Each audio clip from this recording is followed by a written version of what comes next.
Welcome to our channel. Today we how to install LinkedIn endorsement requests with Microsoft Lists. Quick tutorial step by step clearly. Begin by opening your preferred web browser. Navigate to LinkedIn and log into your account. Once logged in, go to your profile page. Scroll down to the Skills and Endorsements section. Click on the Add a New Skill button if you haven't added skills yet. If you have existing skills, select the ones you want to receive endorsements for. Next, open a new tab and go to the Microsoft Lists app. Sign into your Microsoft 365 account if prompted. Once inside Microsoft Lists, click on New List. Choose to start from blank or use a template that suits your needs.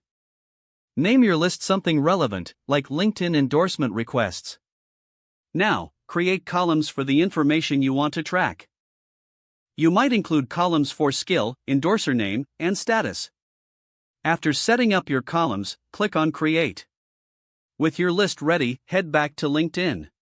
Copy the skills that you want to request endorsements for. Back in Microsoft Lists, start adding the skills under the Skill column.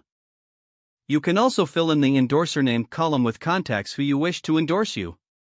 Leave the status column for tracking purposes, you can update it later.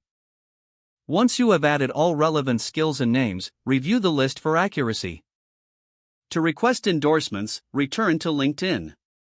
For each skill, click on Ask for Endorsement. Select the contacts from whom you'd like to receive endorsements. Customize your message if desired before sending the requests. After sending out the requests, monitor your Microsoft list for responses. Update the status column as endorsements come in. You now have a structured way to track your LinkedIn endorsement requests. If the page does not load, refresh the browser or try again in a private or incognito window. Make sure you are using the correct email address, then retype it carefully to avoid small typos. If your password is not accepted, use the reset option and create a new strong password you can remember. Check your spam folder for verification or security emails, then complete any requested confirmation steps. Enable two-factor authentication if available to improve account security and reduce unauthorized access risk. After signing in, review your profile details so your contact information and settings are accurate and current. Don't forget to like this video and subscribe to our channel for more step-by-step tech guides.